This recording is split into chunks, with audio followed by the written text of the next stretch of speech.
Starfield, Bethesda's biggest disappointment. Or Bethesda, Microsoft's biggest disappointment. Pick two. So Starfield, Bethesda's next big game, has been out for quite a while now. It released in September of 2023. We've been through the fall, now we're well into the We have been through so much together, it's true. And I have been smiling all the way through.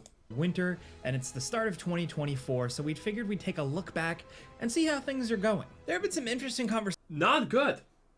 I can tell you that right now. Not good at all. conversations circling around Starfield since it released, and we figured we'd take a look at some of the biggest question, really, just to rip the band-aid off, is Starfield Bethesda's biggest disappointment? That's probably going to be the title of this video. That's the video GameRanks wanted to make. We're going to take a look, and I think it is valid because, you know, if you look at the data out there, you look at the reviews on Metacritic, Steam, stuff like that, Starfield is probably Bethesda's most divisive game. You have games that were... Imagine that. Imagine Bethesda releasing Fallout 76 and that absolute bonanza shit show. Then Redfall. And now Starfield, but Starfield still manages to just take the cake so aptly. It is truly a crazy achievement. Slam dunk beautiful hits like Skyrim. You have Fallout 4, which, you know, some people weren't too into, but ultimately Fallout 4 now seems like an absolute masterpiece gem, okay, after playing Starfield even for 2 hours.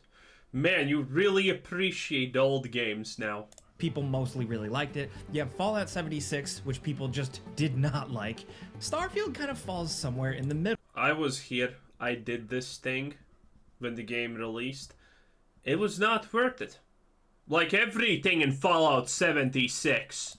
And just to set the stage up front, you know, GameRanks were made of a couple of different voices, different opinions out there.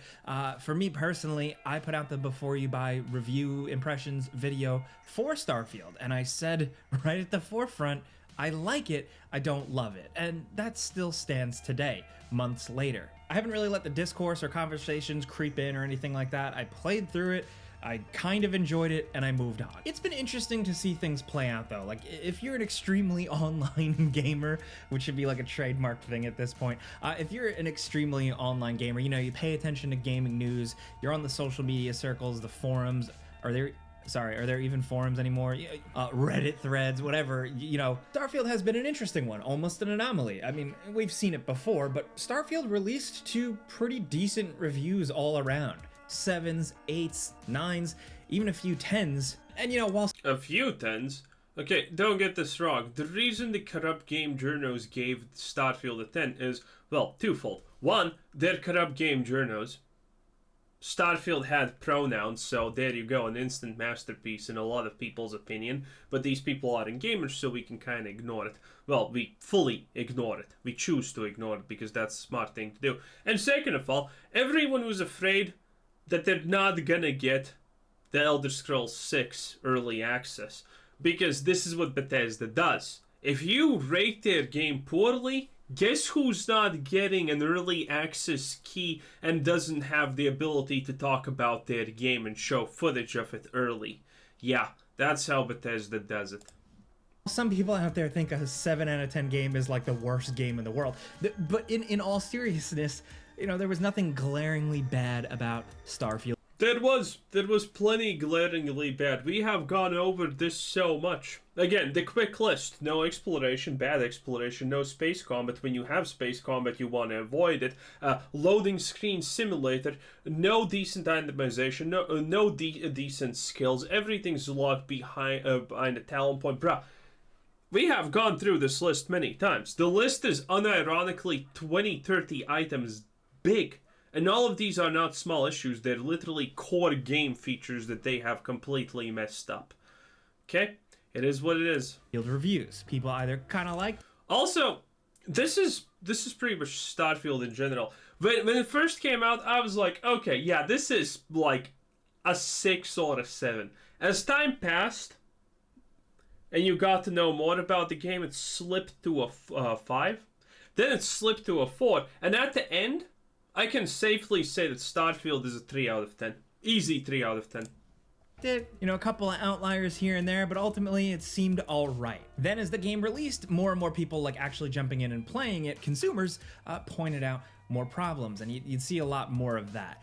The biggest thing though was watching the Steam reviews over the course of the last few months. I think that's part of what led us to making this video. Most innovative game of all. The recent Steam reviews slowly pitch towards the negative side, which now at the time of recording this, it's January 8th, 20. By the way, the only reason Starfield has this many good reviews in the first place is Bethesda fanboys, okay? Bethesda fanboys are a real thing. Those are the people who are currently still playing Skyrim with 250 million mods that it no longer even looks like Skyrim. God knows what they're playing. Probably a hentai game at this point, honestly.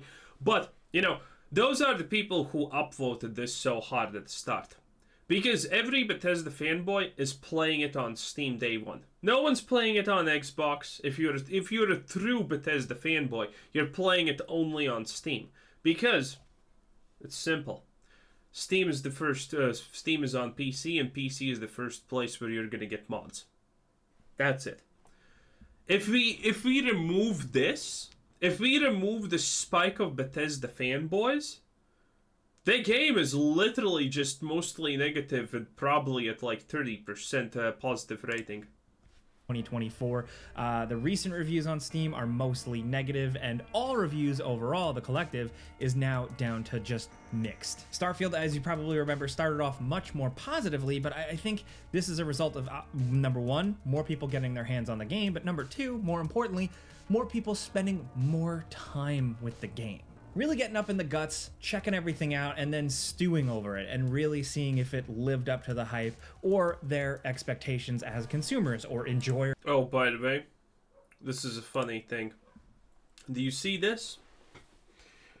Because of Starfield's RNG game design, this right here can easily be the alpha predator of a planet. Yes, there can be a giant Tyrannosaurus Rex, but this can be the alpha predator of planet because this is like level 50, but the T-Rex is like level 2.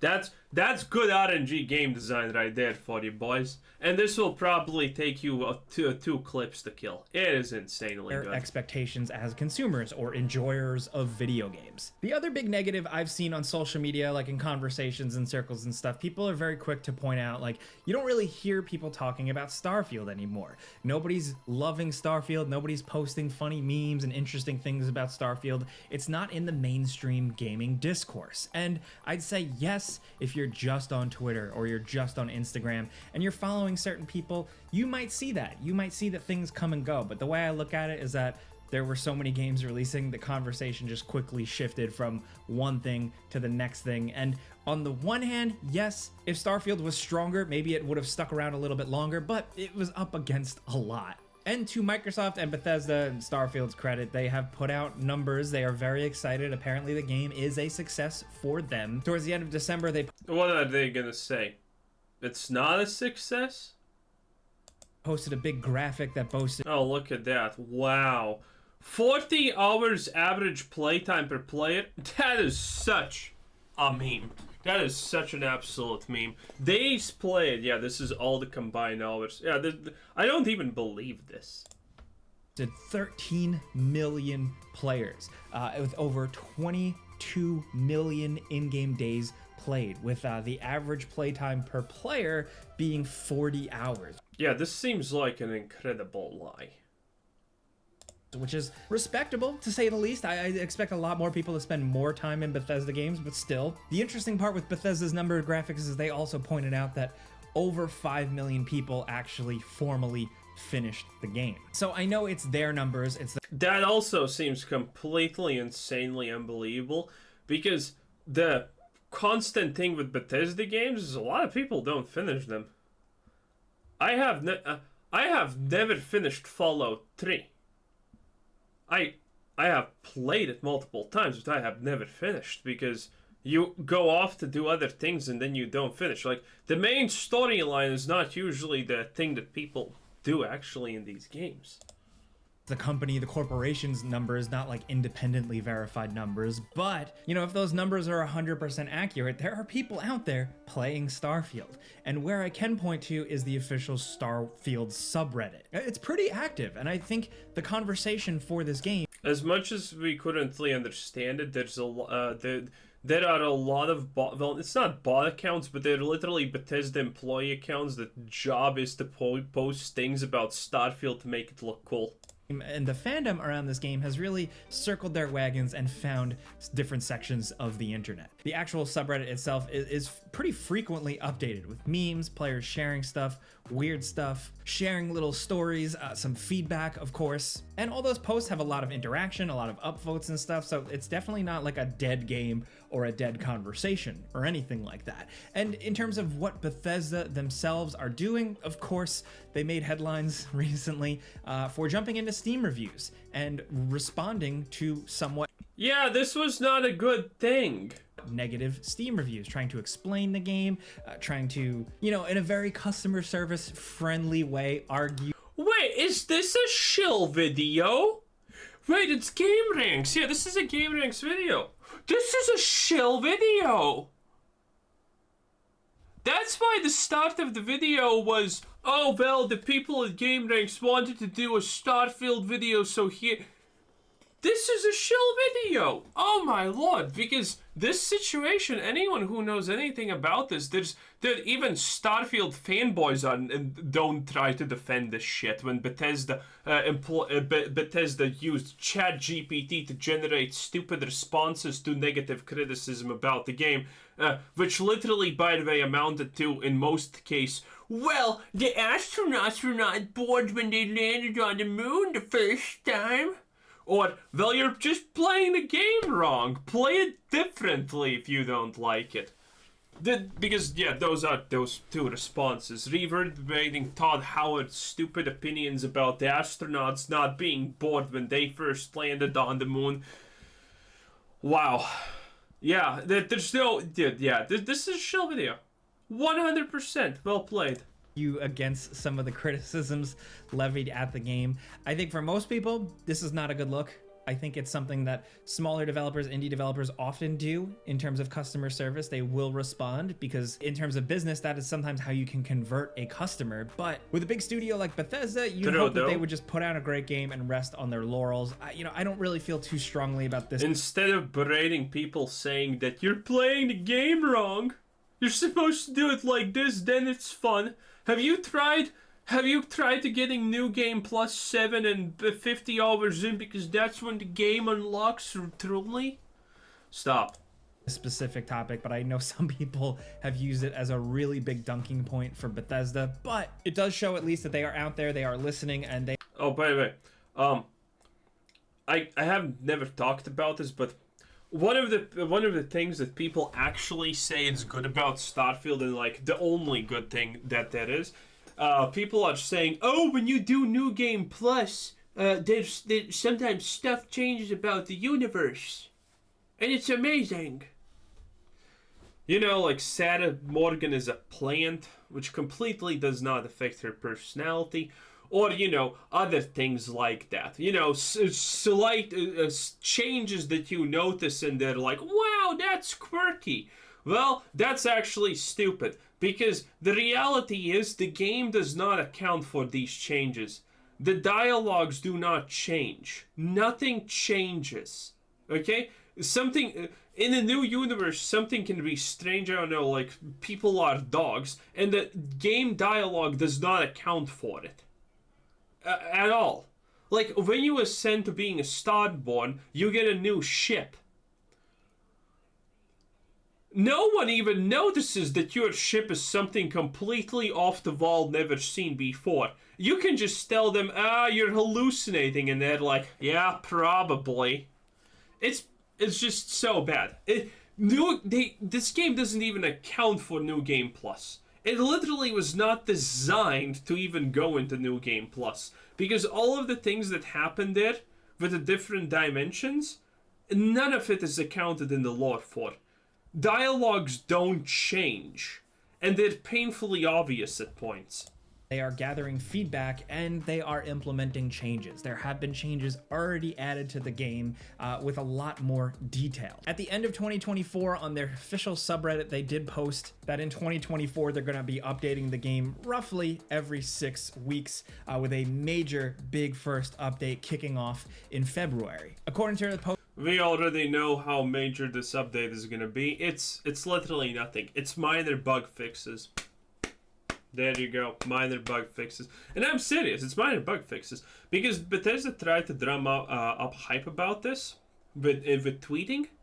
And, well, if you're drumming up hype about how much you're changing the game and how massive the changes and updates and rebalances are gonna be, you post your best things. You get people excited. They posted things that were not exciting at all.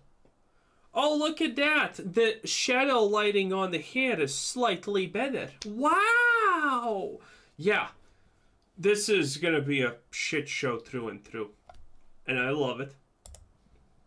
Post throughout the year, like they're gonna have regular bug fixes and quality of life stuff, but the biggest things are city maps, new ways to travel, new ways to customize your ships, new gameplay options to imagine having a mini map, your big update. What a time to be alive. Or a city map. Wow. adjust difficulty, official mod support with the launch of Creations, and their first story paid DLC expansion, which will be titled Shattered Space. So I will just say, to be fair, like whatever you think about the game, the state of it, it does seem somewhat healthy. Bethesda is still fixing things and putting some things. Oh, remember this? Bethesda is. Remember this? Bro, there were so many people trying to say that, wow, this is unique. This game has a physics engine. Did you know you can put dominoes? You can put a thing here and a thing here, and when this drops, it kicks down. It's domino. Yeah, this was unironically like one of the most hyped things ever. People realizing that there's a physics engine in the game. No, seriously. If you don't know about this, yeah, Bethesda tried to sell the idea that Starfield has a physics engine and you should be excited about that. Wow, it's better than Skyrim's. Well, it's an updated version of Skyrim's engine. And it's the same thing Elder Scrolls 6 is going to be made in, so I hope you enjoy it. Still fixing things and putting some things that arguably should have been in the game already, but they still have content expansions planned and people are clearly still playing the game. You just got to really know where to look. But like, again, with the bigger conversation, is Bethesda's Starfield a disappointment? Yes. It's completely subjective. I think the real answer is a bit more nuanced. It's a boring answer. It's not great for YouTube. It's, you know, everybody's different. Where I'm kind of like, yeah, okay, that's all right. About Starfield, I've met some people that absolutely love it. I've met a couple of people in real life, friends I know, that have played through the entire game and had a yeah, we call them low IQ deficients. Great time. And some of those people especially are just addicted to Bethesda games. They love them, you know, they grew up with Fallout or whatever, and Starfield is the next one and they're loving it. But of course, just as conversely, you can go online and find plenty of people that were totally disappointed with the game.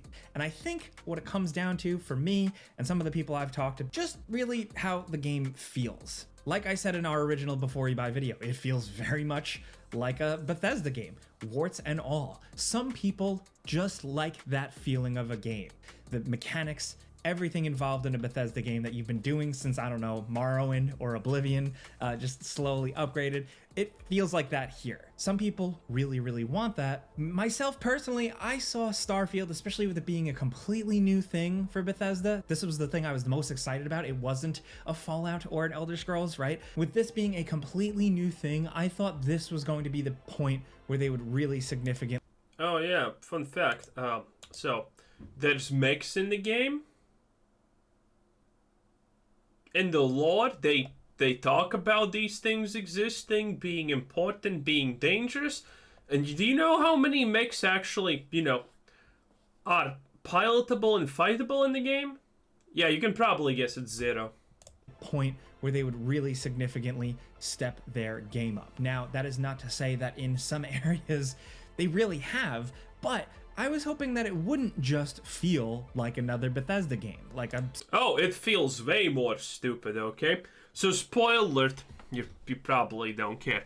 But, turns out heat leeches are terrormorphs. Wow, I know, the name terrormorph. I wonder why that exists. Terrormorph? Yeah, that was hard to put together, right? And they're all around this place, all around the universe, and no one knows how they are there. You know, exactly like heat leeches. Yeah. Okay. So, turns out heat leeches, surprise, surprise, turned into terrormorphs. Yeah, no one put that together. Okay, and the thing about terrormorphs is, turns out humanity destroyed their natural predator, and that's why terrormorphs are such a problem in the universe. Well, they're not actually a problem in the universe, but you get the point. They're like a big bad that never really does anything. Best story writing, by the way. But so there's this giraffe-looking buffalo elephant type of creature that is the terrormorph's natural predator, and they actually kept it in check. But humanity killed all of them. Oh yeah, and then you have a choice. Do you resurrect the space elephant giraffe thing that hunts terrormorphs, or do you just kill all the terrormorphs or something like that? I don't even remember. But the funny part here is how can terrormorphs be such a problem for us if we just treated their terrormorphs are supposed to be the most dangerous thing in the universe, and we just hunted their natural predators out of existence like livestock. And it's just a giant giraffe-looking thing that is really slow and couldn't catch. It makes so little sense. It's so random. Skyrim in space. It does, and it doesn't really, to me, bring some crazy new innovation or feature or tech that left me feeling, wow. I will be fair though, where I can say that it does is with the New Game Plus mode. Without spoiling anything, Bethesda just did a really good job rethinking the New Game Plus mode, how it works, how it plays out, how it keeps you playing, and I think they did. Wait, no they didn't. Again, the New Game Plus is stupid. They do these random wiki-wacky things that are not accounted for in any conversations. You can have a dimension where X is changed, and that X does not impact how anyone talks or sees the situation or nothing. It's just lazy. A really damn good job with that mode, or it's not even really called New Game Plus, but it's just how the game pans out. And with that, I will say that some people probably never even got to that point. They didn't get to see where things got kind of cool and a little interesting. And to be frank, I think they're missing out in that aspect. But there's a lot of stuff with this game, from the frame rate, the performance, the glitches and the bugs, the loading screens, the way the game is so divided up. You're not flying in ships, you're kind of just fast traveling to places. These arguments, these things have been pointed out on so many threads, on so many YouTube videos. Nakey Jakey made a great video talking about a lot of stuff. The Better Video Game Jake, shout out to him. But I have seen that video. I wonder how many hours I have actually spent in the watching videos about Starfield, because I probably have 100 videos about Starfield on this channel alone, and that's probably roughly, how much is 100? Oh, 100 hours of Starfield videos is 100 hours of Starfield videos. No, 100 videos, so 30 hours of Starfield content a year. Ignoring that, I probably have consumed roughly 50 hours of Starfield videos just watching discussions about it. Dude, I love it. Again, this stuff has been talked to death already. If you've made up your mind on it, chances are it's probably going to be what you're going to end up commenting in the comment section of this video. But my opinion, any person on YouTube, any person on social media, any person in the world's opinion on this game, it's divisive, clearly. Some people love it, some people not so into it.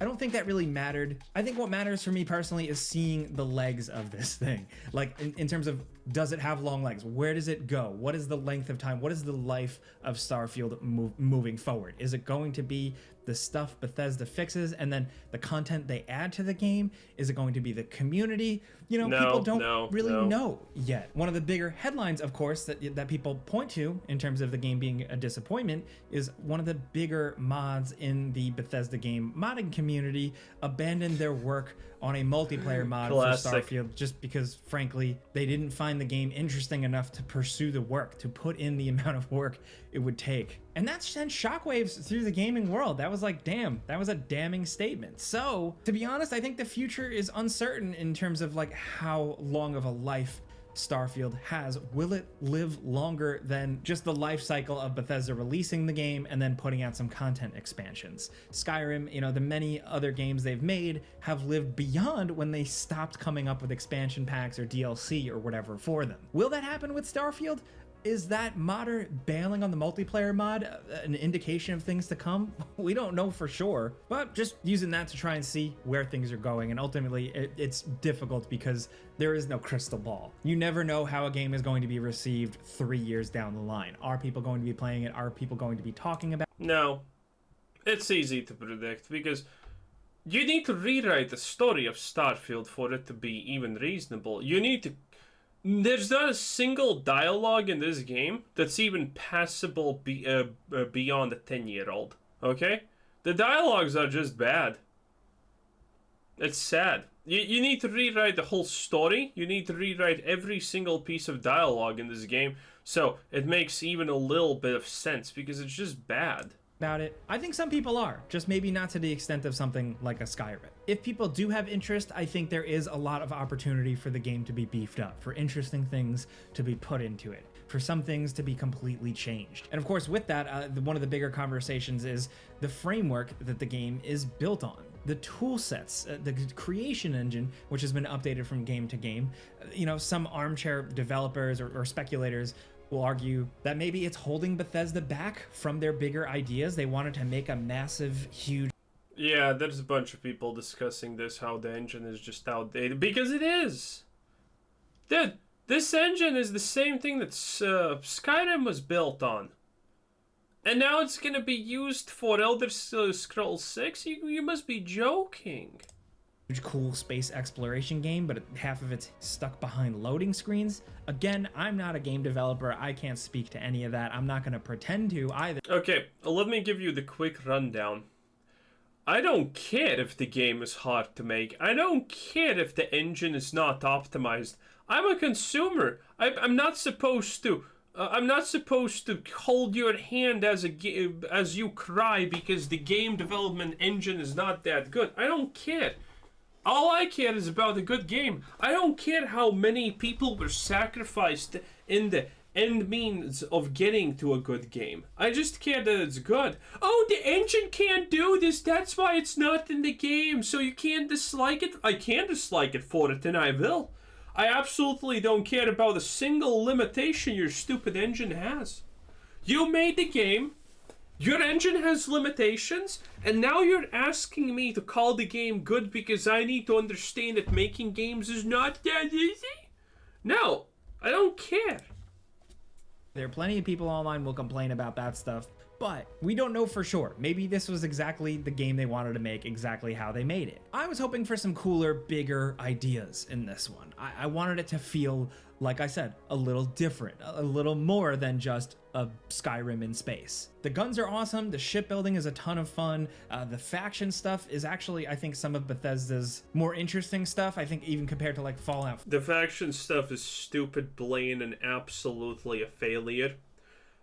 There's no point in being in any faction because it doesn't change your gameplay in any way, and the faction quests are dumb and stupid and boring. So while there are aspects of the game for me that I found disappointing, I don't know if Bethesda's biggest disappointment is going to be labeled Starfield. I think that might honestly... You know what's Bethesda's biggest disappointment? Look at this, okay? So this happens when you try to dock to anything, okay? So let me run through you what's happening here, okay? So you get to here, then you press the X button? I don't know, X button to dock. Aspects of the game. See, then you have this animation. It's unskippable. game for me that I found disappointing. I don't know if Bethesda's biggest disappointment is going to be. And there you go. Okay. So you see, this animation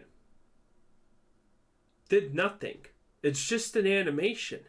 This animation is not a loading screen. It's just an unskippable animation. So you can get to this section and probably press the X button to board, which is gonna put you in a loading screen. Yeah, even the fast travel animation of you moving your ship and then entering the hyperspace corridor thingy is an cutscene, but not the actual loading screen. The loading screen comes after the cutscene. They're separate things. Bethesda is so inept they couldn't even put in the loading screen in the cutscene. Be labeled Starfield. I think that might honestly still be down to Fallout 76, which they did fix, and Fallout 76 did find a community, but that's a different type of. Fallout 76 found a super shitty community. The people who are playing Fallout 76 now are the people who played it at launch, and there's not a lot of them. If you play this game, you will see that there's literally the average player level I think in this game is like roughly 500 or so, and yes, that's as high as you think. That literally takes days of optimal grinding to get. That's not easy. The people who are left playing this game have been playing this game from the start, and everyone else just kind of abandons it pretty fast because it's still not good. It's still not good. Of game. This is like a mainline traditional old Bethesda Game Studios game. Did it live up to the massive expectations people were lumping on it? The hype, the many years this game took to make, the delays, what have you. Again, oh yeah, right, 8 years for this. What a time to be alive. I've tried to just talk at all the angles, look at all the different aspects, the headlines and stuff, and come to the boring conclusion. It depends on who you ask, especially with Bethesda games, with how much they sell, with how much. It's not true. I think 3 out of 4 people are just gonna say Starfield's absolutely not worth it, do not play. And one of them is gonna be insane and say, I love Starfield. And then you ask them, so that clearly visible head injury where you probably have less than 10% of your brain left, does that impact your decision? And they're gonna say, no, Starfield's a good game. Much they move. There are so many people out there that play the hell out of these games that don't engage in online discourse, that aren't writing negative reviews on Metacritic or posting their glitches that they've found on Twitter or anything like that. These games, or really the Bethesda games that came before this, Skyrim and Fallout 4, sold so much that they broke into the mainstream. There are people that just play these games and that's it. I'll use the word casual. They're like more casual players, but their one hardcore thing are these games. So does Starfield make them happy? Maybe. So it's almost like there are two pillars that people aren't really considering. The first one I mentioned at the start, the subreddits filled with people really enjoying Starfield, but then also this casual audience, this quiet.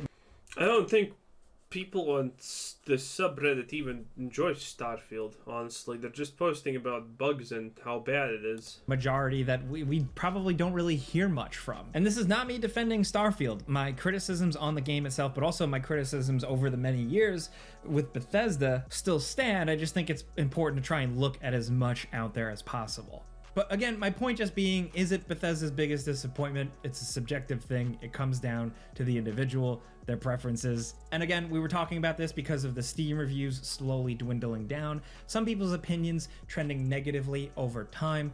Again, my personal opinion, I just haven't thought too much about it since I played through it. And usually I want a little more than that, but that's just me. Wait, what? What was that comment just now? Cured my insomnia. Anytime I can't sleep, I just play this game and puts me right to bed. Hey, he put the thumbs up. I mean, this is the thumbs up here. It's just a troll post essentially. Wow. And usually I want a little more than that. It's actually crazy how many hours these people have that post on Steam. There's no way the average is 40 hours though. Even here, I mean, people who write Steam reviews like this they're kind of dedicated people. They're some of them are nice people who actually play a game and then try to help other people with, figuring out is the game good for them. And even here, you kind of don't actually see that 40 hours average, I think. But that's impossible. How can you get a 40 hours average if we know that less than 70% of players, judging by achievements, made it to level 5? What was it, level 5? The achievement was at level 5? Less than 70% of people made it to level 5 or something like that. I don't remember which it was, the level 5 achievement or the level 10 achievement. Less than 70% have done it on Steam. It's kind of crazy. And usually I want a little more than that, but that's just me. And we've thrown a lot at you in this video, some information, a bunch of opinions. We definitely want to hear yours in the comments. Was Starfield Bethesda's biggest disappointment to you? Yes, absolutely. And to almost everyone, by the way. Anyway, that was GamerInc's paid promotion for Starfield. Well, it's probably not paid, but they just want to be nice because they want Elder Scrolls 6. Hey, it is what it is, baby. It is what it is. Anyway, this was Quizzer Sid saying thanks for watching. Subscribe and already, and have a nice day. Bye-bye.